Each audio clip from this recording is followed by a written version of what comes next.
Bismillahirrahmanirrahim. Allahumma bika asbahna wa bika amsayna wa bika nahya wa bika namut wa ilaikan nusyur. Ya Allah, bersamamu kami pagi ini, kami harap tetap bersamamu sampai sore nanti. Bersamamu hidup dan mati kami, kepadamu lah kami kembali. Amin ya rabbal alamin. Baik Bapak Ibu, pagi ini kita akan coba bahas sebuah hadis dari baginda Rasul sallallahu alaihi wasallam. Hadis ini diceritakan kembali oleh Umar bin Khattab radhiyallahu anhu. Hadis dari Ibnu Najjar, juga diriwayatkan oleh Imam Abu Daud.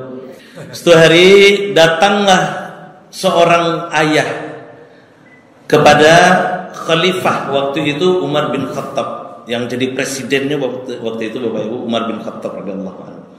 Datang apakku membawa anaknya, Mairi anaknya ketampe khalifah Umar bin Khattab. Waktu itu Umar bin Khattab jadi presiden. Bayangkan Bapak Ibu, pai menemui presiden Mairi anak. Dan yang dihadapkan kepada Umar bin Khattab itu bukan perkara negara. Ndak perkara negara do, ndak perkara hukum do, ndak perkara ekonomi do, tapi perkara anak. Jadi masalah anak pun ngadu ke presiden. Dan itu tidak ada masalah Bapak Ibu.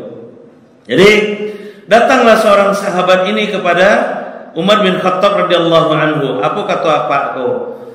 Wahai Amirul Mukminin, ambolah ndak taluk majana ambole do. Amun ndak taluk majana ambole do katanya. Disuruh mengajinya ndak nio, disuruh salatnya ndak namua, disuruh puasa apa lai, disuruh kamu saji ndak nio, pokoknya ndak namua manga-manga do. Karajonya cuman malalas karajonya cuman bacaka kalau kini karajonya cuman main game setiuk sudui. Kan itulah gambarannya kira-kira Bapak Ibu. Karajonya malalasnya main karajonya ba acara rumajanya lai kata si ayahku ke Umar bin Khattab radhiyallahu anhu. Bayangkan parangai anak dikaduan juga ke presiden. Itu hebatnya Bapak Ibu. Dan diselesaikan deh Umar bin Khattab waktu itu. Apa kata Umar bin Khattab ke anak tadi? Nah, iyo batu yang dicari Tuhan ada apa awak? Iyo Pak. Iyo ndak nama awak mengaji? Iyo Pak. Iyo ndak doa sholat? Iyo Pak. Iyo ndak nama awak puasa? Iyo Pak. Kok batu itu kata si Umar bin Khattab ke anak tadi. Tuh kecil anak tadi, Pak. Ambo ndak namuh mengaji dek karena ambo ndak pandai mengaji.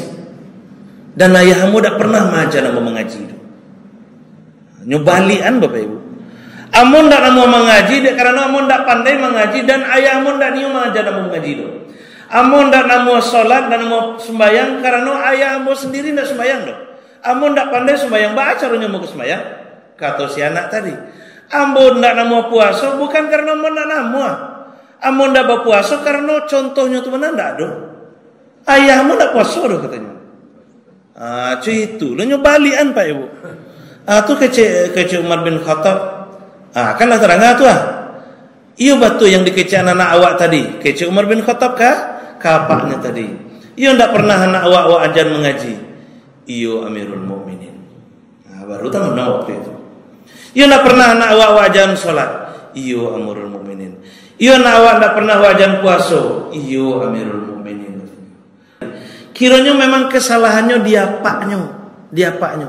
Apaknya ndak bahagia contoh yang batu, ndak mengajarkan Al-Qur'an banak ke mengaji, apaknya ndak mencontohkan salat banak ke salat, apaknya ndak mencontohkan puasa banak ke puasa. Kan bantu itu. Maka disitulah disabuikan oleh Abu Umar bin Khattab radhiyallahu anhu. Apa kata Umar bin Khattab? Pak, nyo bantu iku Pak. Ibarat memandian kudu, yo awak magi contoh duluan.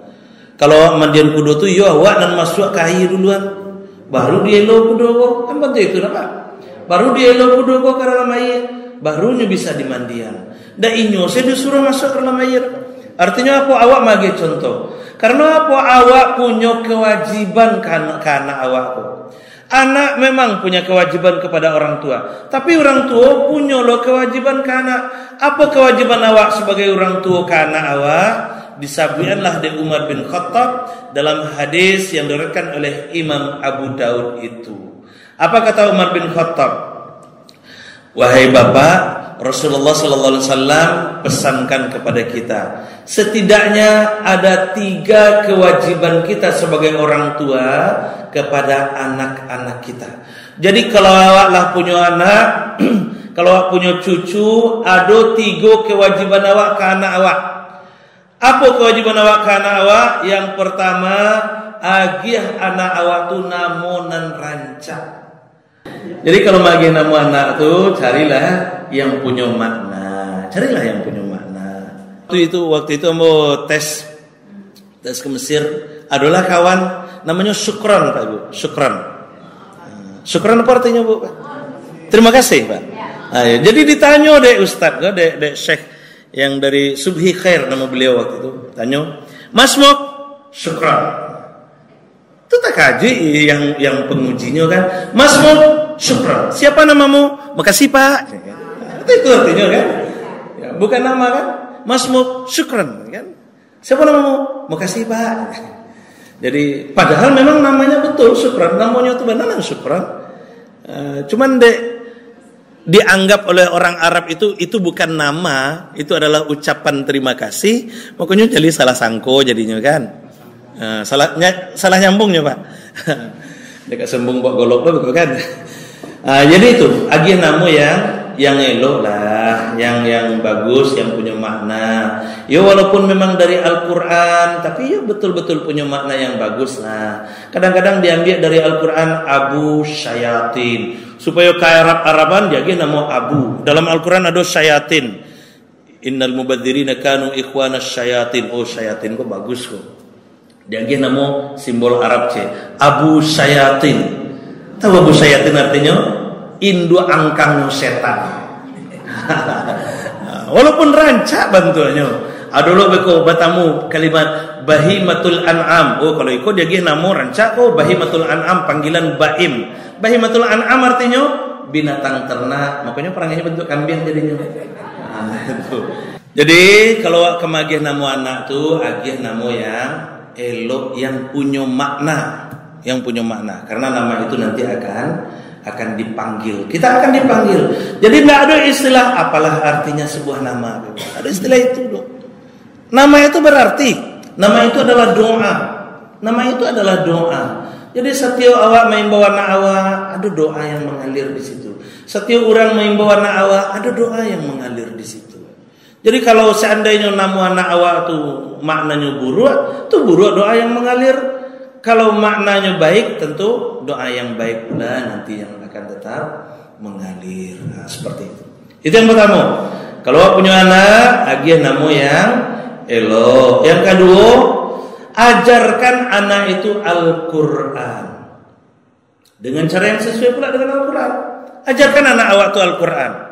Itu kata Rasulullah sallallahu alaihi wasallam dalam hadis riwayat Abu Daud itu. Jadi majana Al-Quran itu kewajiban awak sebagai orang tua. Awak yang punya kewajiban Bapak Ibu. Apalagi maja Al-Quran itu kan gak ada pahalanya tuh. Di samping memang itu kewajiban awak, setiap huruf yang awak ajarkan.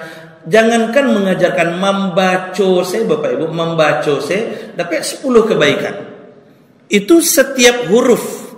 Bismillahirrahmanirrahim. Di hadis surat At-Tirmizi itu Bismillahirrahmanirrahim 9 balik huruf. Berarti nilainya 190 kebaikan. Karena kata Rasulullah, la aqulu alif lam mim harfan. Aku tidak mengatakan alif lam mim itu harfan, satu huruf. Walakin alifun harfun, wa lamun harfun, wa mimun harfun. Tapi alif itu satu huruf, lam itu satu huruf, mim itu satu huruf. Jadi awak baca alif lam mim 30 kebaikan. Dan biasanya orang Bapak Ibu, ada orang yang baca Al-Quran cuma 1 ayat saja. Nah, ada kan? A'udzubillahi minasyaitonirrajim. Bismillahirrahmanirrahim. Alif Lam Mim. Shadaqallahul azim. Ada bantu itu? Tidak. Walaupun cuma itu yang dibaca, alarapnya 30 kebaikan tuh. Apalagi mengajarkan. Maka kata Rasulullah sallallahu alaihi wasallam, khairukum man ta'allamal Qur'an wa 'allamahu. Sebaik-baik kamu adalah orang yang mengajarkan, orang yang mempelajari Al-Qur'an dan mengajarkannya kembali. Tuh, dah. Itu yang kedua. Kewajiban kita kepada anak kita ada 3. Yang pertama, kasih nama yang baik. Yang kedua, ajarkan Al-Quran. Yang ketiga, nikahkan. Kalau sudah patut untuk menikah. Mudah-mudahan dengan begitu kita bisa menjaga generasi-generasi penerus kita, insya Allah.